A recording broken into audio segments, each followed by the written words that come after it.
Hi everybody, it's Peter Zellum's Griniflix Adventure 8. Welcome to another video. Today's video is about Leica cameras, Leica lenses. Leica just announced a new retro 15mm f1.4. This video is going to be looking at the type of image you could possibly get from this lens compared to the latest optics in the Leica 50mm f1.4 Summilux.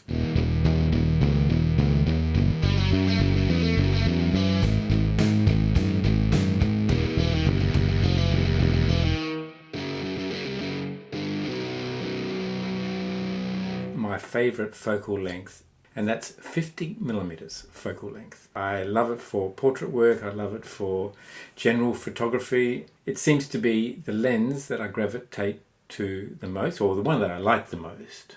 However, it's a 35mm that I'll probably use. Focal length is probably the one I have used most over the years, but nevertheless, this is the 50. Leica just announced a new re-release, the legendary 1959 f1.4 Summilux lens. And it's part of their classic lineup of lenses now. Consists of the Summilux 28mm f5.6, the Summilux 35mm f1.4, the Summilux 50mm 1.4, which is the one they've just released now, the Noctilux 50 1.2 Aspherical, and also the Tamba 90mm focal length f2.2. This video is going to be looking at the type of image you could possibly get from this lens compared to the latest optics in the Leica 50mm f1.4 Summilux. Lucky, I have actually collected a number of cameras in recent times, and I'll be able to make that comparison. The interesting thing about the lens that was released in 1959 is that it hadn't changed for something like 46 years or something, and it came out in a number of variants. So the look on the outside looked similar, but the actual optics was pretty much identical. And I'll be able to show that in this video. Well, hopefully I'll be able to show that in this video as well. The lenses that I have actually the camera that I'll be using is the Leica M11. And my reference lens will be my Summilux f1.4. This one is probably already about 10 or 15 years old, but it is the aspherical version. And even though there's been a number of models that have come out after that, close focus, etc., the optics are basically exactly the same, is my understanding. So that's going to be our reference lens. And the two lenses that have the same optics as one that's just been released are these. And I've managed to pick up myself this one here. This is an interesting one. This is the Oscar Barnack Memorial 1879 to 1979 special edition gold-plated M4-2. I haven't actually shot anything with this camera, but I'm doing the test with this lens against the more modern Summilux lens. So that will be interesting. So anyway, more about that shortly. And then the other one that I picked up also as a collector's item. The lens is a 50mm Summilux f1.4, and I think this lens is about 2000. So it's well worn. It's I think it was manufactured around the year 2000. I did have this recently fully serviced by Kanto in Japan. So the optics are completely clear and almost as new, basically, with its operation also as new, fully re-greased or re-lubricated, and it's operating like a new lens with all the patina of the brass finish and the black paint, which is also very nice. But it's not the cosmetics of these lenses that we're worried about, it's the optics. So all the lenses are in pristine condition as far as the optics are concerned. And then we'll be able to create a bit of a test environment and put the lenses through their paces. So we'll be able to obviously see the latest Summilux, how that performs, which is the best. I know that for a fact. But then we'll be able to see how these two lenses can perform. Theoretically, there shouldn't be any difference or minor differences, because the optics and the coatings are basically exactly the same over the last, over a 46 odd year period between the release of this the Classic lens that Leica just announced and these lenses. Let's have a look at the test environment, and let's have a look at the results in Lightroom, and then we'll be able to make some comparisons. Okay, this is my setup. So I've got some mattes here. I'm focusing somewhere on this chart, which lines up with the bottom of this chart as well as the edges here, so that I can tell how much of the plane is in focus and also what the depth of field is. Now, the other metadata that we're looking at is the keywords, which gives us an indication of what we're actually using. So we are shooting at f1.4. We can ignore Lightroom's data here. The shutter speed is accurate, the lens focal length and the ISO is accurate, but not the metadata aperture there. But that is 1.4 15mm Summilux, and it's a silver version that I'm using, Aspherical, so that's going to be my reference lens. If we go side by side here, so we're shooting 1.4 across the three lenses. The lens on the left here is the black gloss. The lens on the right here is the Aspherical gold. Now, one of the key differences between these lenses, the center one here being the silver Aspherical one, and the two non-aspherical ones are either side. The other key difference is that the aspherical lens has only got 9 aperture blades, where there are 12 aperture blades in the non-aspherical lens. I'm expecting that the big differences are going to occur at f1.4, and when you stop down to 2.8, f4, f5.6, then any differences in the lenses quickly disappear. But let's have a look at 1.4 and see what we can see. So here we've got the black gloss on the left here, and on the right here we've got the silver aspherical lens. So non-aspherical on the left, aspherical lens on the right.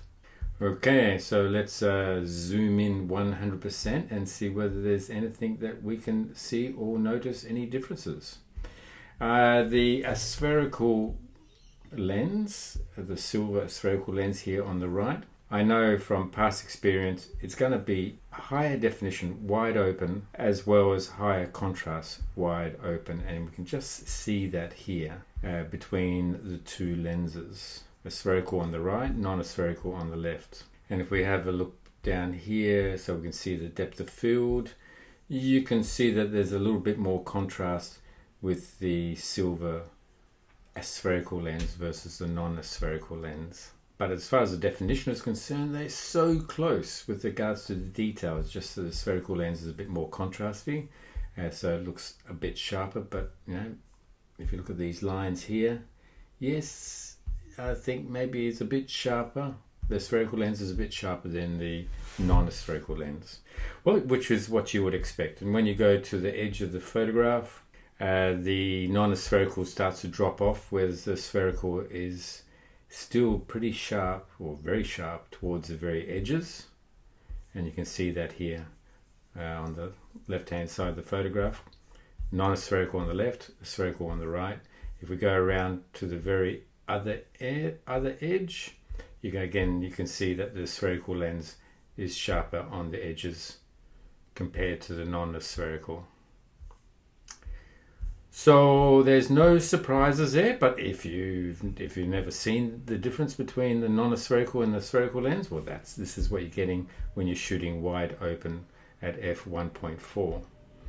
If we have a look at that same combination now, so now we've got the gold non-aspherical lens on the left, and we've got the silver aspherical lens on the right again.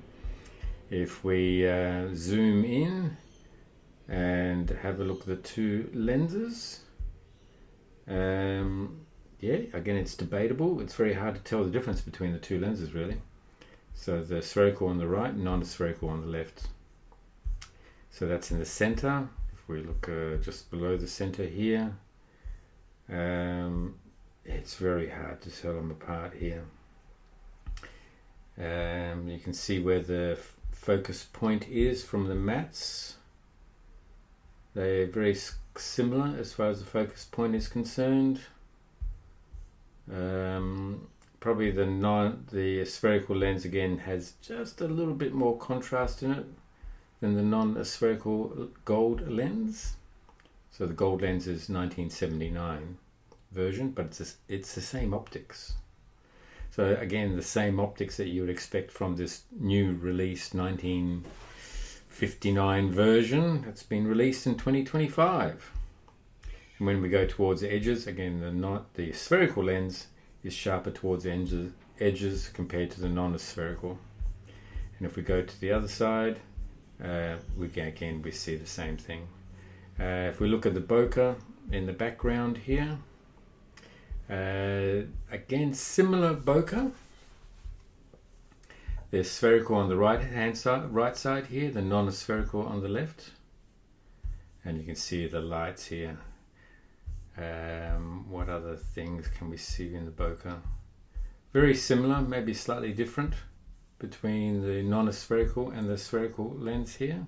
A bit smoother on the spherical lens, possibly, if you want to say that in the bokeh.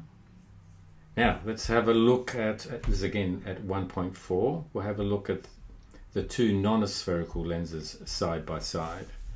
So now we've got the black gloss lens, so it's a 2005 version, with the gold lens, the 1979 version on the right. If we zoom in 100% on both, glossy black on the left, gold on the right. Is there a slightly difference in my focus point? Yeah, I think if we're looking at the two lenses here and looking at the matte, I've probably focused just a little bit back on the gold lens here, and on the black lens here I've focused slightly forward.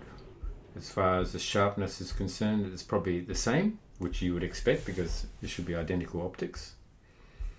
And just here it looks like we're slightly different in the focus point, and that's the reason why we're getting some of the green chromatic aberration coming up. If we look at the bokeh, it's identical. Look at these rings here. It's identical, which again you would expect. And even this out of focus area is identical in both lenses, which just proves that the optics are identical. If we look to the very side here, they look identical again. Here with the out of focus bokeh, again looking identical with the two lenses, which is no surprise. Okay, let's have a look at what happens when you stop down. Now it's going to be gradual, going from 2 to 2.8 to 4 to 5.6. So let's see what happens when we stop all the lenses down to 5.6. Okay, so we'll do the same side-by-side comparison, and this time we've got the black gloss on the left here, and we've got the silver aspherical on the right. So non-aspherical on the left, aspherical on the right. If we have a look at 100%, and as you would expect, yes, these are all raw files, so there's been really no adjustment to the color. So the main thing I'm looking for is clarity and bokeh and contrast. There might be some slight difference in colors again because of the setup that I had, but alright, that's what it is. So if we look at the bokeh, this is where you got the first indications of the different number of leaves in the aperture. 9 leaves on the aspherical and 12 on the non-aspherical. So your bokeh balls tend to be rounder on the non-aspherical compared to the aspherical, where you can just start to see that these leaves start to appear in the bokeh balls. So overall, they both look pretty good as far as clarity and contrast is concerned. Again, we'll zoom in And at 5.6 you can see that any differences in contrast and clarity start to disappear between the lenses, and they both pretty much pin sharp, fantastic lenses. You can see how much detail there is in the chart here, and the depth of field is quite deep at 5.6. Any difference in my focus point disappears almost. And as we come towards the edges here, you can see the spherical lens is still sharper, whereas the non-aspherical lens, you can see that starts to become just slightly less sharp towards the edges. So I guess that's what you're paying for with the modern technology, the spherical lenses. And if you go across to the other side, we see the same sort of thing. It's really sharp with the spherical lens, and the non-aspherical lens is just dropping off. If we compare the two non-aspherical lenses, they should be identical. So we've got the black gloss on the left, and we've got the gold 1979 on the right, 2005 on the left here. If we zoom in on both here, 100%, and yep, you can basically say the charts are exactly the same. The definition here on the camera lens here is basically exactly the same, and you would expect the bokeh to be exactly the same, which it is on both lenses, because the optics are identical. And even here in the background here, that looks exactly the same. The swim goals looks exactly the same. And if we go to the very edges here, we'll probably find that it's exactly the same again. No surprise. And we'll go to the other side, and yep, exactly the same as well. Yeah, so any surprises? So coming back again to that new classic lens that's been released, that 1957 or 59 version or 1960 version, it's going to be exactly the same as the 2005 and the 2000 and the 1979 versions that I got here. All right, so what happens when we stop right down to say f16? Let's have a look to see what happens then. Compare the glossy black on the left, the spherical, silver spherical on the right, and we'll come straight in and let Lightroom do its bit, reloading the image, and you can see that everything is pretty much, this is f16, so maximum depth of field, everything is sharp right to the very back. So big depth of field, and very hard to tell the lenses apart in this case here, because everything is in focus. Do we notice any differences on the side here? Hardly at all. Yes, maybe a little bit more contrast in the spherical lens compared to the non-spherical. And if we come across to the other side, both lenses are super sharp. Can you tell any difference on the edges here? Hardly, if at all. And then if we compare the two non-aspherical lenses and see whether we can tell them apart, I suspect not. Both very clear, both very sharp at 100%. The background, as you would expect, is exactly the same with both the non-spherical lenses. You can't tell them apart at all. Take one of the non-aspherical lenses and see how the image changes as we go from 1.4 right up to f16. So we're actually looking at the glossy black lens, the 2005 version. So again, the optics is going to be the same as the 1979, and is going to be the same as the optics released on this latest Summilux lens, classic lens from the 1960s. So at 1.4 we can see that we've got a lot of bokeh here, and now I'm going to just go from 1.4 to 2.8 and vice versa. So this is 1.4, this is 5.0 f-stop, 2.8, f4, 5.6, f8, f11 and f16. I'm just going backwards, looking at how sharp it is here on the camera and also on the chart, but also how the bokeh changes as well. So we're at f16, f11, f8, f5.6, f4, 2.8, f2 and then 1.4. Okay, so what I've done also is taken some real life shots comparing the three different lenses. So in this case here we've got the Summilux Aspherical on the left, and then we've got the gold non-aspherical in the middle and the glossy black non-aspherical on the right. And all of these are at 1.4, and let's see in real life what does the difference look like. So now we've got the silver aspherical on the left and then the gold non-aspherical on the right. So in this case here I was focusing on this street sign here, and once there we go. So you can see with the spherical lens, the silver aspherical, it is sharper than the non-aspherical, and slightly more contrast with the spherical lens. And if we then look towards the side here, we can see that we've still got lots of detail here, whereas it does start to drop off. The detail does start to drop off on the sides with the non-aspherical lens. You can see here in the hubcap it becomes a little bit blurry, whereas here it's pretty sharp with the aspherical lens. Also we've got the detail here in the number plate that's almost gone completely now with the non-aspherical lens there. And if we look at the two older lenses, the two non-aspherical lenses, we would expect similar results.